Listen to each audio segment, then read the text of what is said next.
It's time to wake to sleep with Sleep Science Today, where we learn to sleep well with your host, Andrew Colsky on UK Health Radio.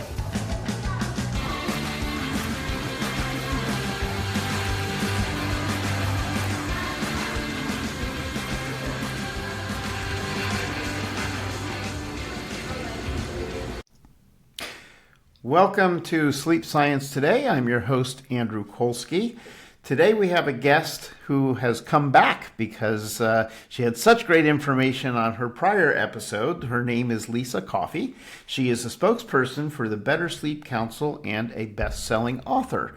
Today, Lissa and I are going to be talking about, or actually she's going to be answering the question, do women do it better than men? So Lissa, welcome back. Thank you, Andrew. You're always so fun to talk with. I appreciate this.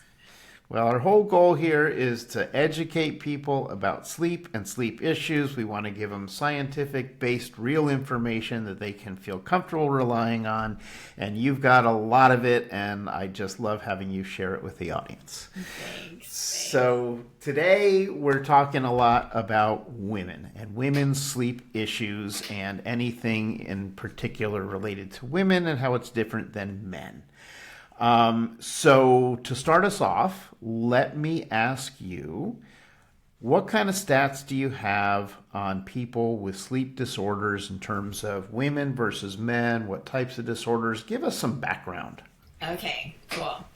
Well, you might not be surprised to know, being in the business that you're in, that more than 70 million Americans report some kind of a sleep disorder, whether it's trouble falling asleep, staying asleep, whatever it is. 70 million Americans. Wow.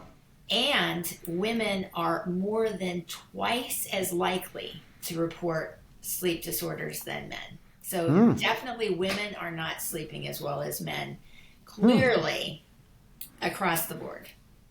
Wow. And is that, are there data on ages and things? Does that matter? Or just in general, women versus men, it's women have more sleep issues? I think, because we're women, there's a lot of issues that come up that affect our sleep that men just don't have, and so we can start with pregnancy issues and how that makes us super tired, like all the time.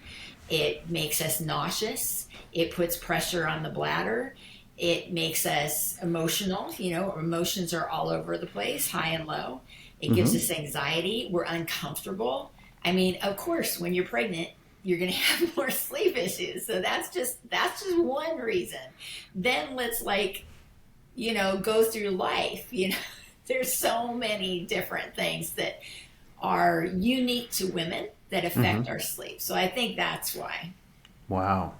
Okay. Well, then let's dig into that a little bit, and we'll kind of take it in phases. And so, pregnant women. So when we talk about pregnancy and issues that a pregnant woman may have, is it different during the phase of the pregnancy, or is this in general, there's certain things that affect them? And fill us in more, like what's going on? Why is it happening? What do we do about it? Give us some background there.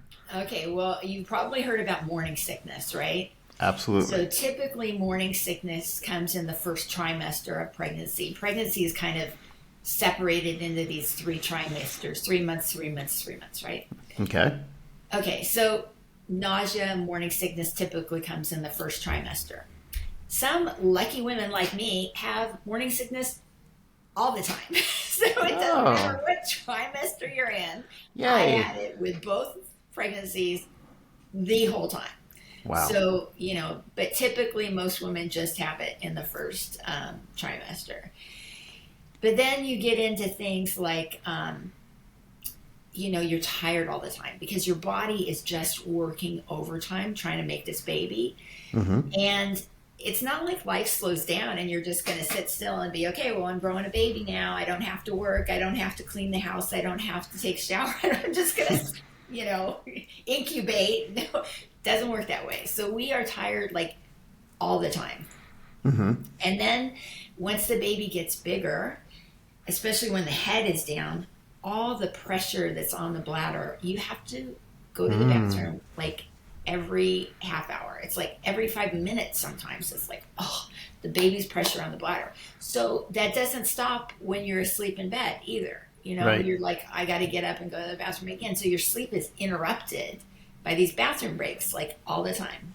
And then your hormones are going crazy.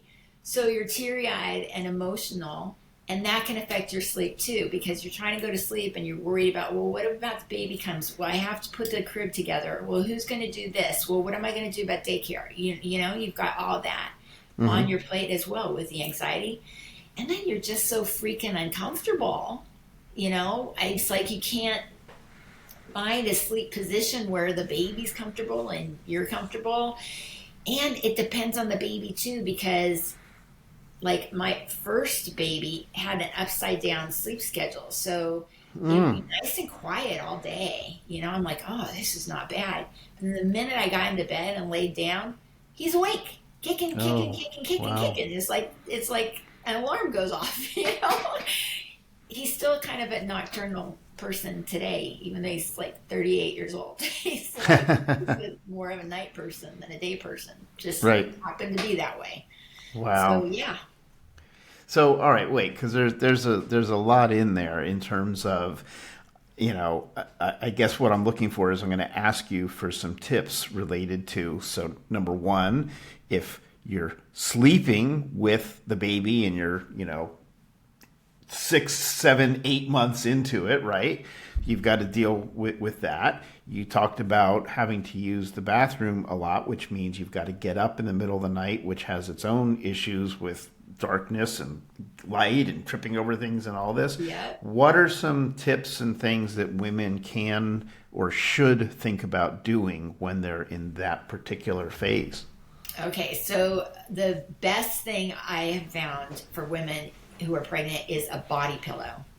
So sleep with a body pillow. And this is a long pillow. Sometimes it's just long, but the kinds I like, I can't remember the brand, but it has it looks like a candy cane almost, you know, so that you want to hit between your knees, and then you want to have something to put your shoulder, you know, rest your arm on, so that your shoulder is in the correct position and you're not, you know, on your side. Sleeping on your side is best for pregnant women. When you're on your back, then that's like really uncomfortable and you can't sleep on your stomach. It's just impossible. But if you sleep on your left side, that's better because of your digestion. The way it works, it's better for you and better for the baby. So sleep on your left side, put the body pillow so that it hits between your knees, and then you're cuddling the pillow and your arm is on the pillow like that. And then that is going to be the most comfortable position. So to this day, I sleep with a body pillow because it's also good for your back.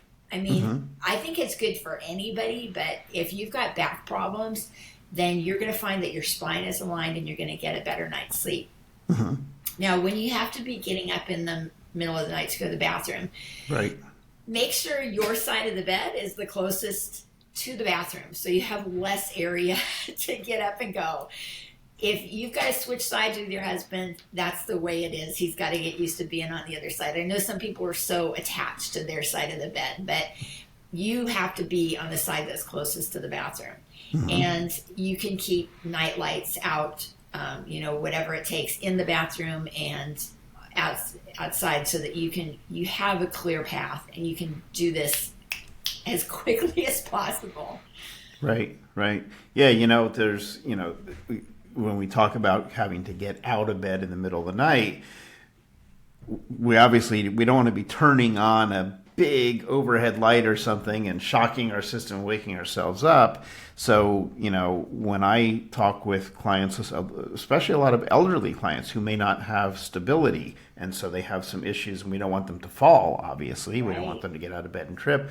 So, you know, with technology today, there's so many things you can buy them online or in any store. Motion activated lights, small ones, you know, little night lights. So it's enough light that you can see where you're going, but you don't even have to look for it or turn it on or off, because you set it somewhere that when you swing your feet over the bed, then they kind of hit that motion sensor. I actually installed these for my mom.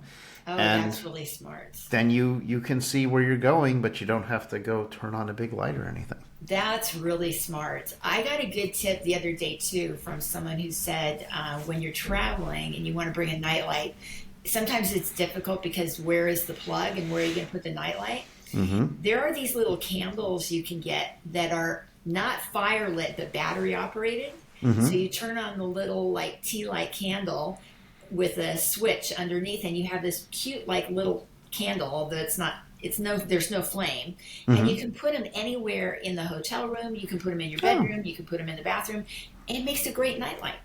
Right, that's a great idea. Yeah, I really like that one. I travel a lot, and I have traveled a lot for many, many years, and so I've developed these little travel kits that I carry, and I happen to use a CPAP. And so you get to a hotel, and there's no plug by the bed. What do you do? So I've learned to carry like a multi-outlet thing. So if there's just the one outlet, but it's being used, I can plug in my multi-outlet. Now I've got another outlet. If you're in the airport and you want to use your cell phone, but all the chargers are taken, I bring a charger with multi-outlets on it, and I say, hey, can we just use this? So there you go. Perfect. All sorts of great little tips. Perfect. Yeah. Another tip for women who are pregnant, but it could be for anyone really. I remember when I was pregnant, sometimes when I'd wake up in the middle of the night, because you're waking up so much, sometimes I'd feel hungry, right? Mm-hmm. And I'd be like, oh, now I have to go to the kitchen. But if you have a little bit of protein right before you go to bed, it could even just be a little slice of cheese or, whatever it is. That helps you feel full throughout the night. And it also helps you go to sleep more.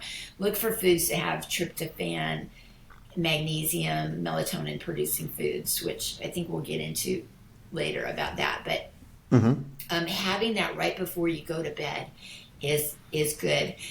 One thing I used to do is I drink a little bit of milkshake, just small, because you don't want to have to go to the bathroom from drinking this milkshake. Right. But somehow the milk kind of coated the stomach and made me feel full longer. Mm-hmm. So it works for me. That was like, you have to have that milkshake. But, when you're pregnant, you're burning so many calories anyways. Who cares? Right. Right. Wow.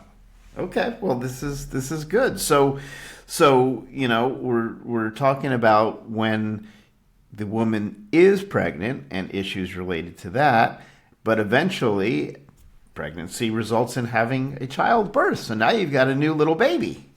And you got a whole new set of sleep problems. Bingo, You're not bingo. gonna sleep for like a year after you have the baby. So a lot of this comes with your breastfeeding, and the baby needs to eat every 2 hours or something when they're newborns, every 3 hours. It's exhausting. So with when you're breastfeeding, if the baby starts crying, one tip is to have the father get up out of bed, bring you the baby so that you can feed the baby in bed. That's like the ideal situation. Wow. Hopefully you can train the father to wake up when he hears the baby crying, because moms naturally do. Dads, Right. I think you might have to like nudge him a few times. Do your job. And then also with the baby's sleep patterns, you'll be woken up by the baby, because the baby, it usually takes at least 6 weeks, sometimes up to 6 months, for the baby to have a long enough sleep period where they're actually sleeping through what you could call the night, But when they get sleep trained enough, they should be sleeping almost 12 hours, which is good. You should be able to get a good night's sleep once you get them into that state. But you're still, both of you and the baby and even the dad, are adjusting to this new lifestyle and this new routine and this new like interruption that you didn't have before with your sleep. So everything's new, and it's just going to take a while. So Right. Yeah, at the beginning, I think the first 3 months, it's good to have the baby in the room with you, just because they're getting up so often to breastfeed or even just feed. Even if you're bottle feeding, they get up so often they need to eat. So have the baby in the room with you. That's fine, in a little bassinet or something. Don't have them. I mean, this co-sleeping thing is a big issue. There's pros and cons. I don't want to get into that. That's a whole big thing. I don't think you should co-sleep. I think you should co-cuddle when you're both awake. But there's so many issues with, people rolling over on their babies and everything. And, that I think co-sleeping until they're old enough, maybe just wait for that. But when they're newborns, no.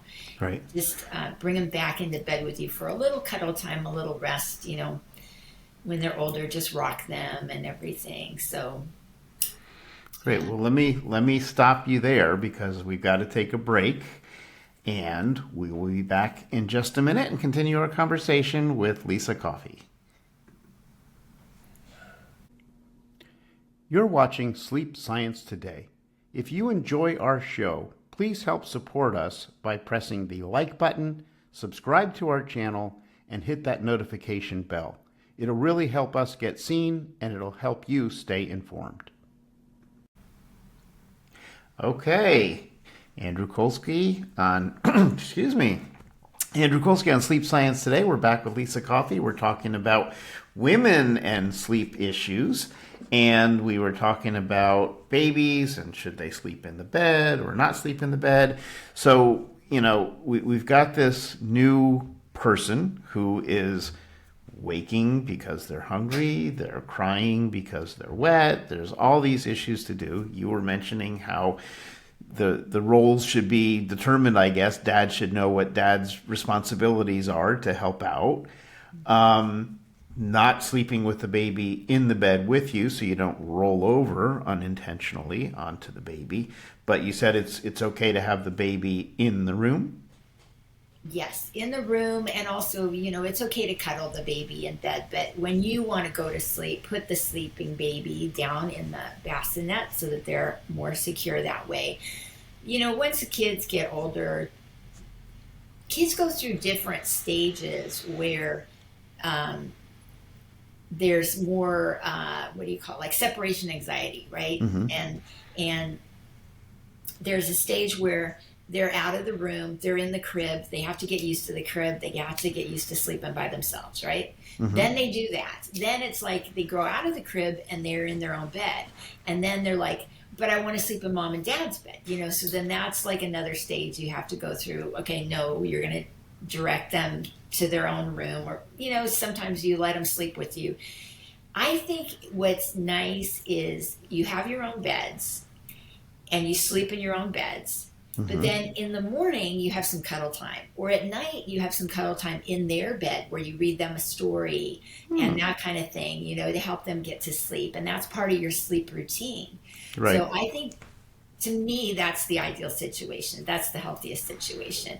Did it always work that way for my household? No. There was times like when the second kid comes, then the first kid starts feeling insecure again because they're jealous. Why does he get to sleep in your room and I don't? I'm like, you did when you were a newborn, and this it's his turn, I mean, it's never ending when you're a mom. It's just never ending. And at some point, here you are staying at home with the baby, but you got to go back to work. So now you have more responsibilities and more things. And what are you going to do because you're just so exhausted?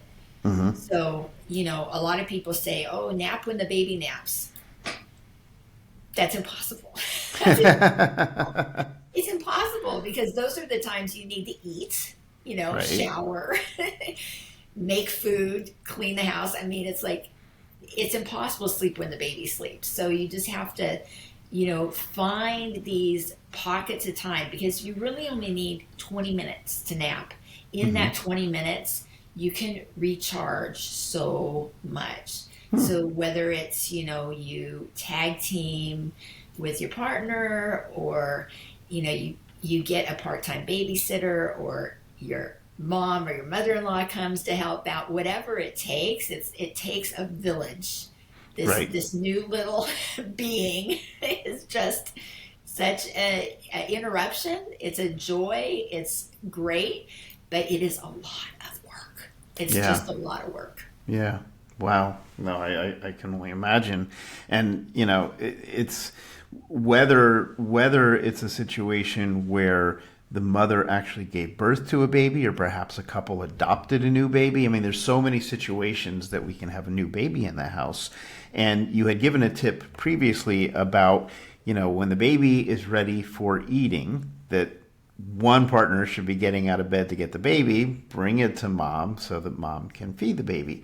Are there other tips, things that people can sort of prepare for and think through before the baby comes into the home in terms of how to deal with this sleep and dealing with the baby and everybody doing their roles?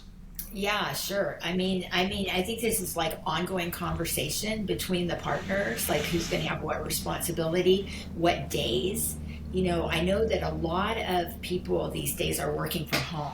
Mm-hmm. So that's a whole nother conversation, because it's not like one person is out of the house. It's like you're both working at home, and this one has a Zoom conference and this one has a meeting, and hopefully the baby's going to sleep through both, but what if he doesn't? It's like it's an ongoing conversation, like who's going to be doing what when.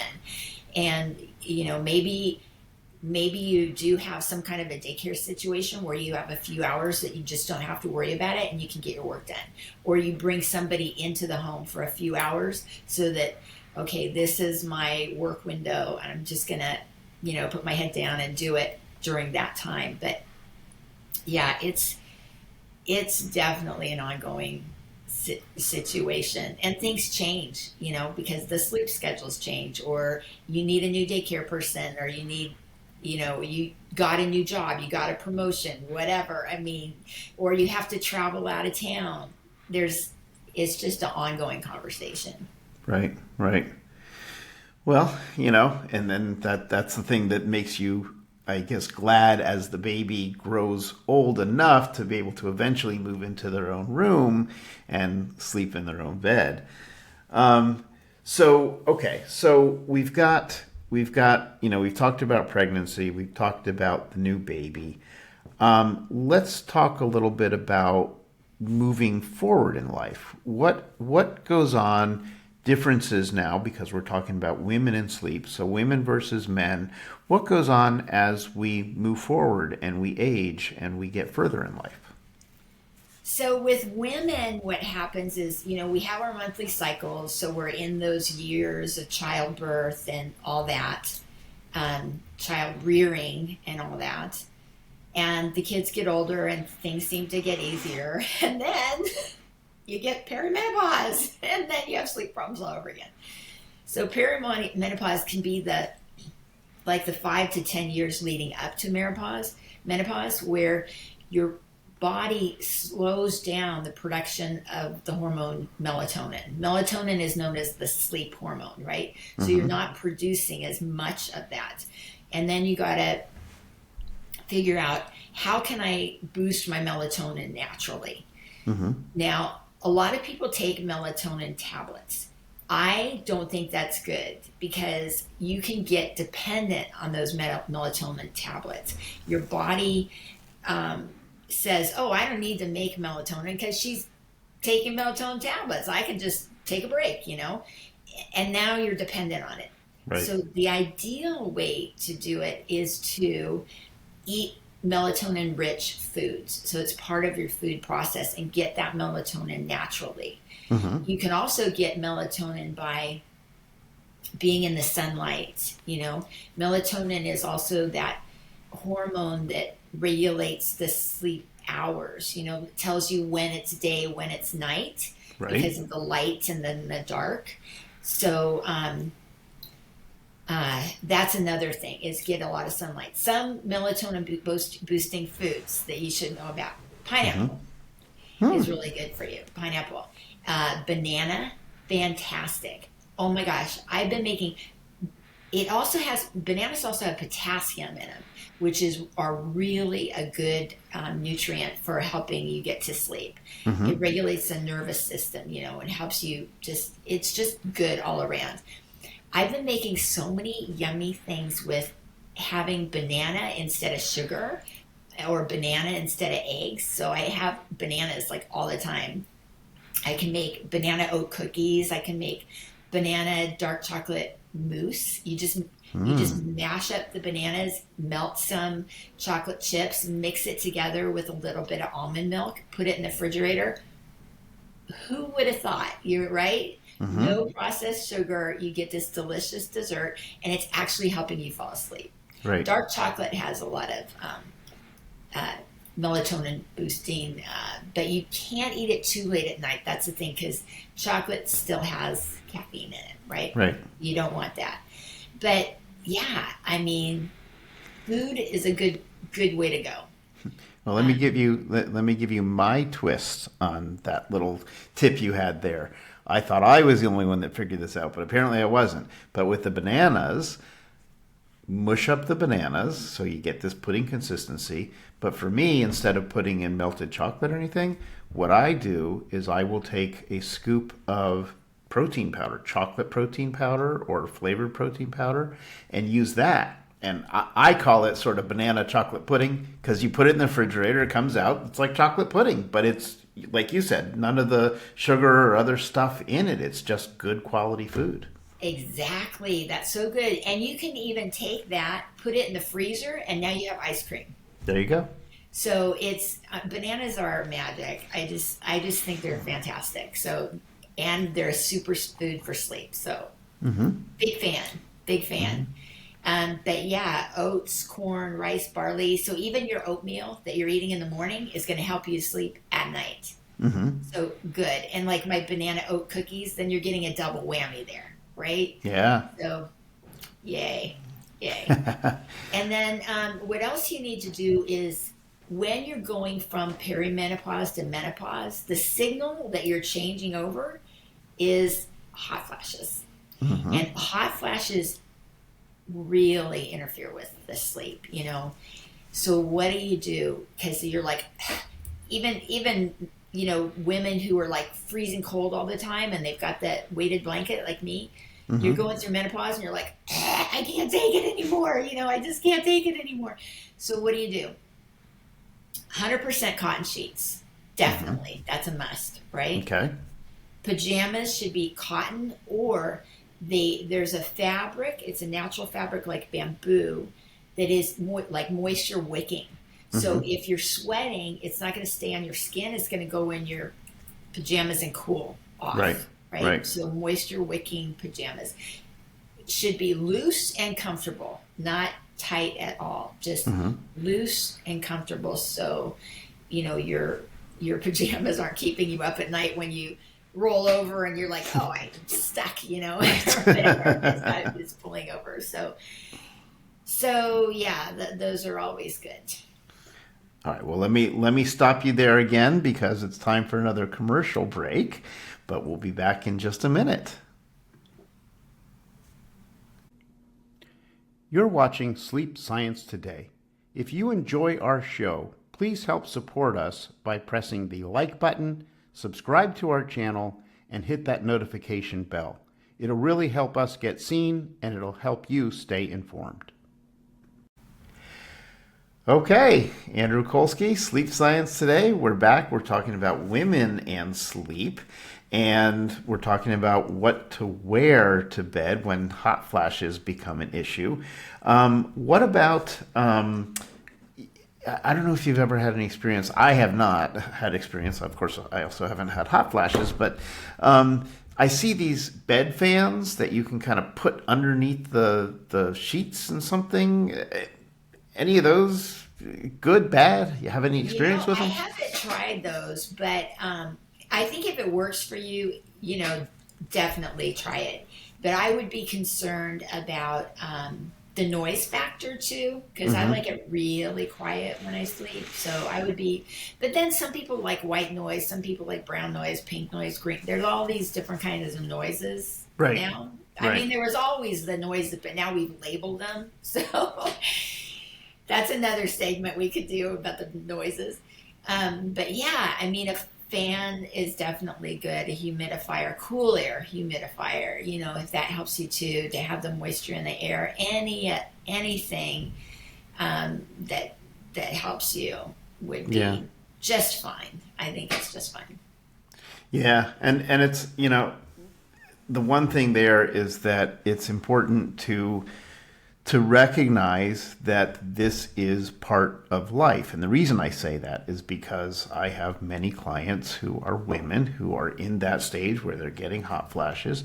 It wakes them in the middle of the night, and obviously they're frustrated. They'd like to be able to sleep through the night, but sometimes you're going to have those issues. That's just part of our body chemistry and what our body does. Now, you can do things like you were suggesting to make it easier on you. Another tip would be, sort of having layers, having a sheet, a lighter blanket, another blanket. So as you're getting hot, you can remove the layer and separate from your bed partner so that it's not affecting both people at the same time, right? Yes. There are a lot of things you can do, but the reality is you can't stop having hot flashes. It's part of life, and it's unfortunate that it's uncomfortable at the time, but you do your best with it, right? Yeah, definitely. And usually the sleep tip I give for people is you need warm feet and you need a cool head.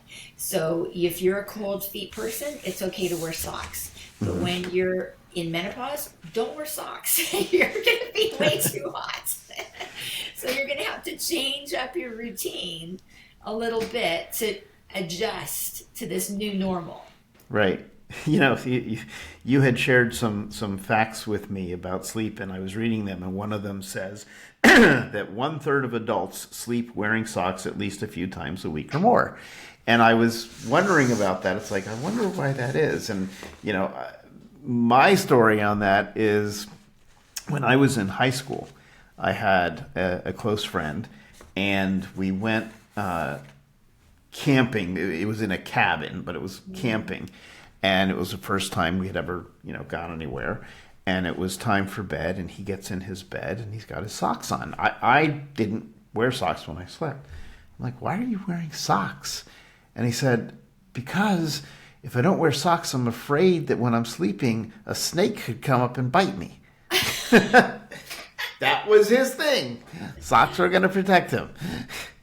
That's cute. So there's one reason to wear socks. Yeah, that's one reason. Another reason is if you're too cold at night, you can't get to sleep. You just can't.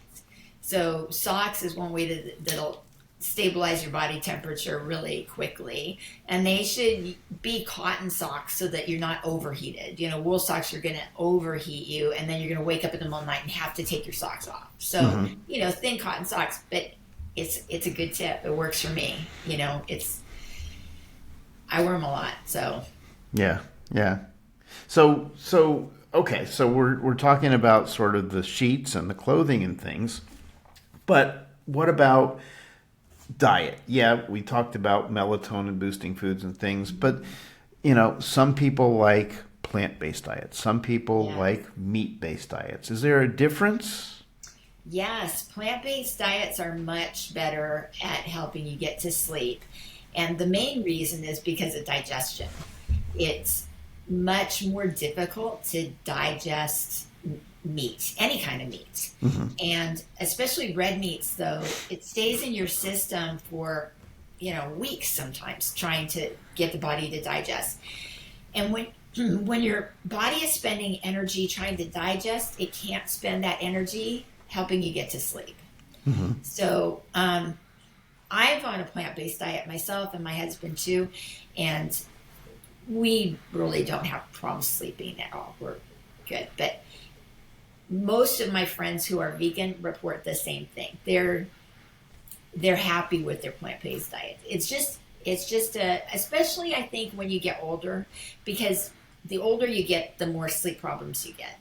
It's just hard. Your body is lacking in a lot of the things we had an abundance of when we were young, right? Everything starts depleting the older we get. And older people tend to sleep in phases, not necessarily sleep through the night. They might sleep for a few hours, get up, do something, go back, sleep a few hours, nap in the day. It's a different routine as you get older. And it's interesting because when you're very young, you need a lot of sleep. And when you're very old, you need a lot of sleep. So it's kind of like we're coming full circle again, right? We're sleeping at weird times, just like a baby. There you go. But, right. I think regardless of your age, the mattress is going to make an important difference in how well you sleep too. And did you know that you're supposed to check your mattress every 5 to 7 years? Because at 7 years, it starts getting like, you need a new mattress. And a lot of people forget that. We get new cars more than we get new mattresses, and we spend 1/3 of our life in bed.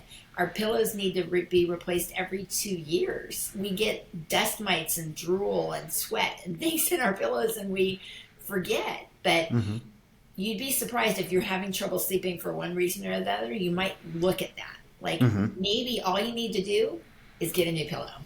You know what I mean? Wow. You've got me thinking about the age of the mattress thing, because there's no thing that triggers us to remember. Like if you were to ask me how old my mattress is, I don't remember exactly when I bought it. So how am I going to know that it's now 6-7 years old? Right. One of the things that I kind of rely upon, I guess, for myself is sort of mattress sag. So that space where your body, kind of the middle of your body hits the bed, eventually you get this sag there. Yes. And to me, that says, okay, it's time to either flip the mattress or, look at a new one. So yeah. And a lot of the mattresses that are made today are made like top down or bottom up so that they're not flippable. You could rotate them, but you can't flip them like you used to be able to do.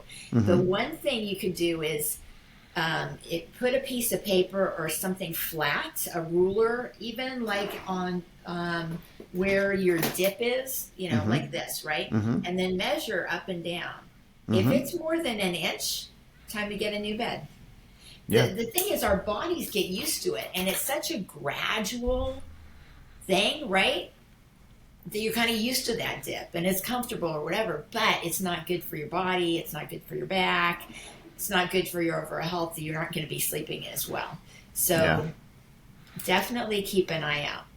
Yeah, no, I love that. And for listeners, if you go to sleepsciencetoday.com and you go to our YouTube channel, you can see I do hotel reviews. And on the hotel reviews, one of the things that I do in every hotel is I measure the mattress sag. And I do exactly what Lissa was just describing. And I measure it, and we talk about, the good news is that it's very rare for me to find a saggy mattress in a hotel.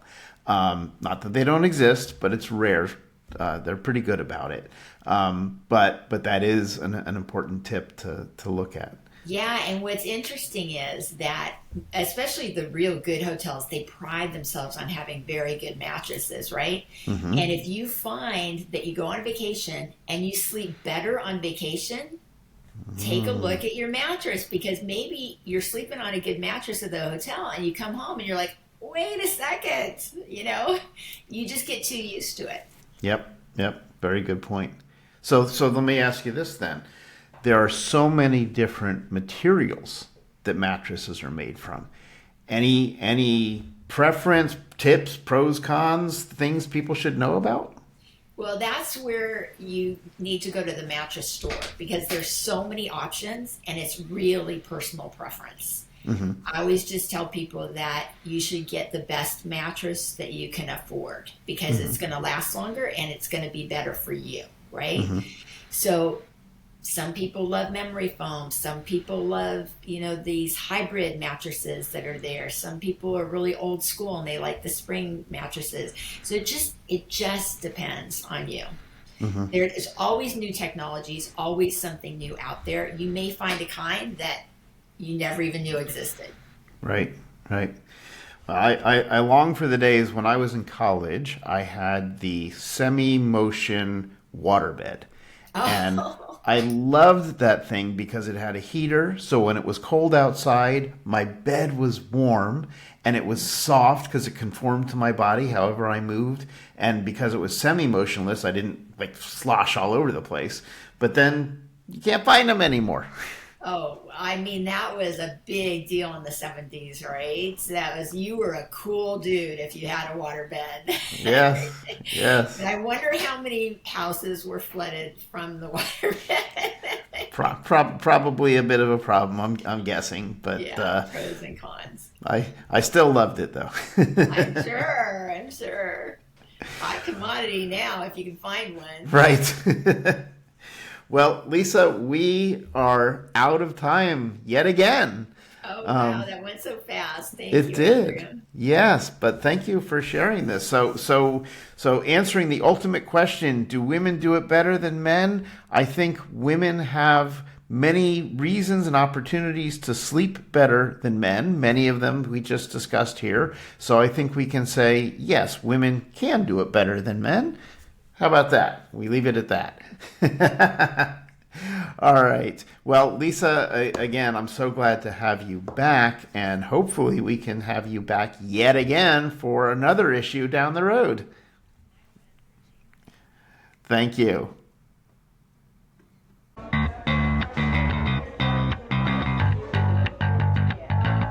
Thank you for listening to Sleep Science Today and learning how to sleep better with your host, Andrew Colsky, on UK Health Radio. For more information on how you can achieve better sleep, go to sleepsciencetoday.com. Remember, sleep science today and sleep better tonight.